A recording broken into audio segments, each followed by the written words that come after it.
আসসালামু আলাইকুম। বিবিসি আন্তর্জাতিক বিশ্ব সংবাদে আপনাকে স্বাগত। শুরুতে সংবাদ শিরোনাম, পরে বিস্তারিত। বাংলাদেশের সর্বশেষ গুরুত্বপূর্ণ আপডেট সংবাদে আপনাকে স্বাগত। শুরুতেই সংবাদ শিরোনাম, পরে বিস্তারিত। প্রথমেই জানাবো আমাদের হাতে থাকা সর্বশেষ গুরুত্বপূর্ণ সবথেকে তাজা আপডেট সংবাদ। জবি ছাত্রদলের দুই গ্রুপের দফায় দফায় সংঘর্ষ, আহত 12। জগন্নাথ বিশ্ববিদ্যালয়ের জবি শাখা ছাত্রদলের দুই গ্রুপের মধ্যে দফায় দফায় সংঘর্ষের ঘটনা ঘটেছে। এই সংঘর্ষে শিক্ষক ও শিক্ষার্থী সহ 12 জন গুরুতর আহত হয়েছে। এরপর জানাবো ছাত্র শিবিরের নতুন কর্মসূচি ঘোষণা। জুলাইসহ সকল গণহত্যা জুলাই সনদের আইনি ভিত্তি প্রদান ও কার্যক্রম নিষিদ্ধ আওয়ামী লীগ নাশকতা সৃষ্টির প্রতিবাদে কর্মসূচি ঘোষণা করেছে ইসলামী ছাত্র শিবির।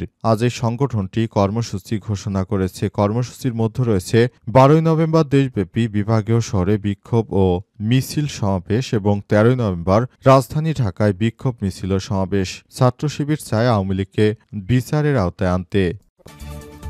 এবারে জানাবো শেরপুর জেলা যুবদল সভাপতি শফিকুল ইসলাম মাসুদকে অব্যাহতি।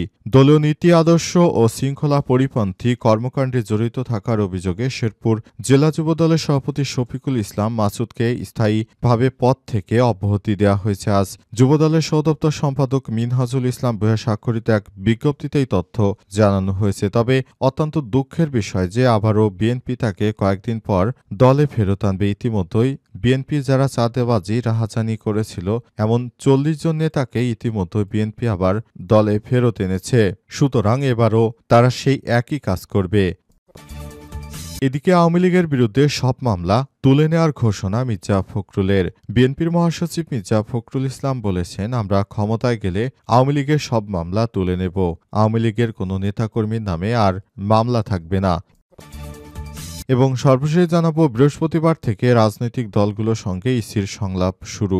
আগামী জাতীয় সংসদ নির্বাচনকে সামনে রেখে রাজনৈতিক দল ও অংশীজনদের সঙ্গে আগামী 13 নভেম্বর বৃহস্পতিবার থেকে বৈঠক শুরু করবে নির্বাচন কমিশন বা ইসি। আজ আগারগাঁও নির্বাচন ভবনে ইসির সচিব এসব বিষয় নিশ্চিত করেছেন। প্রিয় দর্শক, এতক্ষণ শুনছিলেন সংবাদ শিরোনাম, এবারে বিস্তারিত। তবে তার আগে বন্ধুরা, অনুরোধ থাকবে এই সংবাদটিতে একটি লাইক দিন।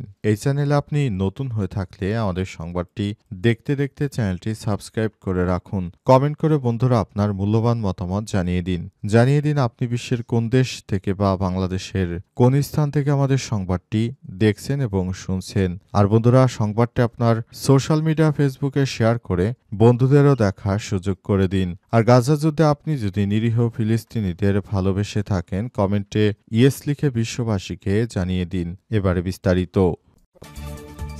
জবি ছাত্রদলের দুই গ্রুপে দফায় দফায় সংঘর্ষে আহত 12।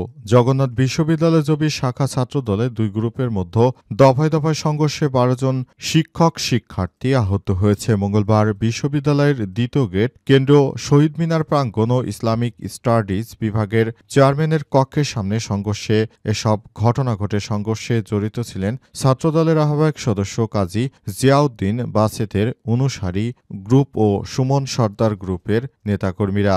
আহতদের মধ্যে রয়েছেন মার্কেটিং বিভাগের সামিউদ্দিন, সাজিদ, আলামিন, প্রত্যয়, ইব্রাহিম, জনি, জাহিদ, আশরাফুল, রাষ্ট্রবিজ্ঞান বিভাগের সাদি ও বাংলা বিভাগের 26 সহ অনেকেই। জানা গেছে, ঘটনার সূত্রপাত হয় সোমবার সকালে। বিশ্ববিদ্যালয় আসুন্না পরিবহনের বাসে মার্কেটিং বিভাগের শিক্ষার্থী সাজিদ ও তার বন্ধুরা গল্প করছিলেন। তখন রাষ্ট্রবিজ্ঞান বিভাগের শিক্ষার্থী সাদি তাদের কথা বলতে নিষেধ করেন এবং হুমকি দেন, তোমাকে দ্বিতীয় গেটে ঝুলিয়ে রাখবো। পরে সাদি বিশ্ববিদ্যালয়ের দ্বিতীয় গেট ও হলে গিয়ে সাজিদের খোঁজ নেন। মঙ্গলবার দুপুরে দ্বিতীয় গেটের সামনে সাজিদ দাঁড়িয়ে থাকলে সাদি ও তার সহযোগীরা গিয়ে তার উপর আতর্কিত হামলা চালায়। সাজিদকে বাঁচাতে গেলে আলামিন, প্রত্যয়, ইব্রাহিম ও জাহিদকে মারধরের শিকার করা হয়। এই ঘটনার পরই তাদের মধ্যে বেশ কয়েকবার হাতাহাতি হয়।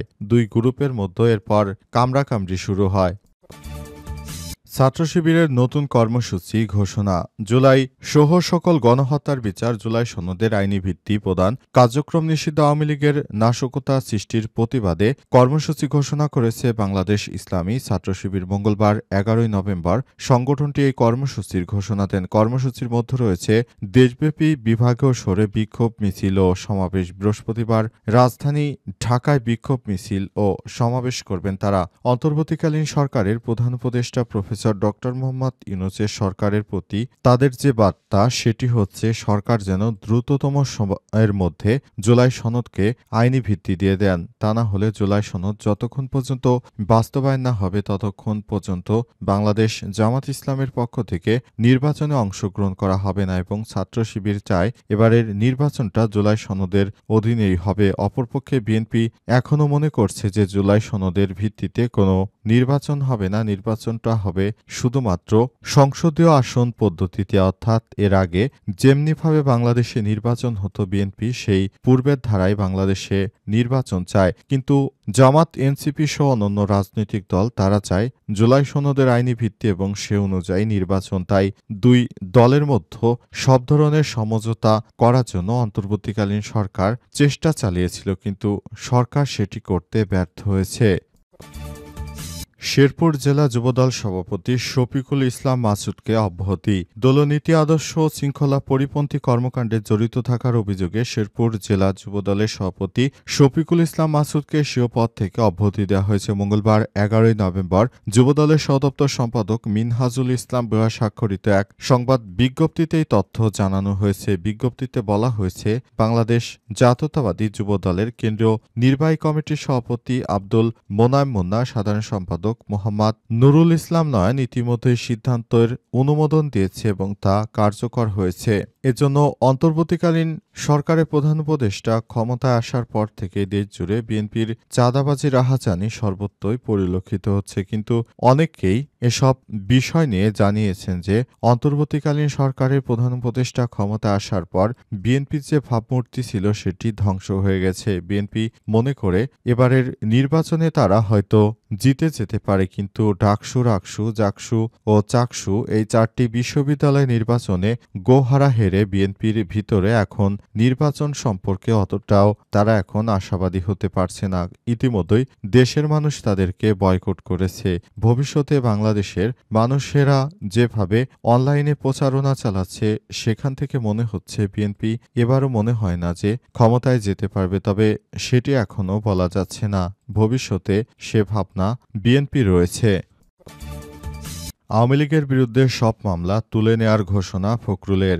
বিএনপির মহাসচিব মির্জা ফখরুল ইসলাম আলমগীর বলেছেন, আওয়ামী লীগের বিরুদ্ধে যত মামলা আছে সব মামলা তুলে নিতে হবে।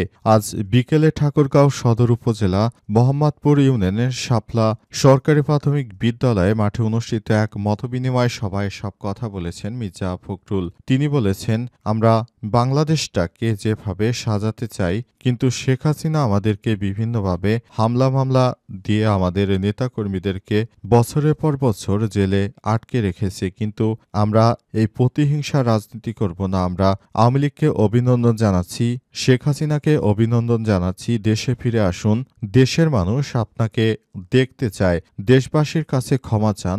দেশের মানুষ আপনাকে ক্ষমা করে দেবে। আমরা ক্ষমতায় গেলে আওয়ামী লীগের নির্বাচনগুলো আমরা আওয়ামী লীগকে নির্বাচন করতে দেব এবং আমরা চাই আওয়ামী লীগও বিএনপির সঙ্গে একসঙ্গে মিলেমিশে দেশে একটি সুষ্ঠু সম্পর্ক গড়ে তুলি। মির্জা ফখরুলের এই বক্তব্য দেওয়ার পরপরই ইতিমধ্যে সামাজিক যোগাযোগ মাধ্যমে তার এই বক্তব্যটি ভাইরাল হয়েছে।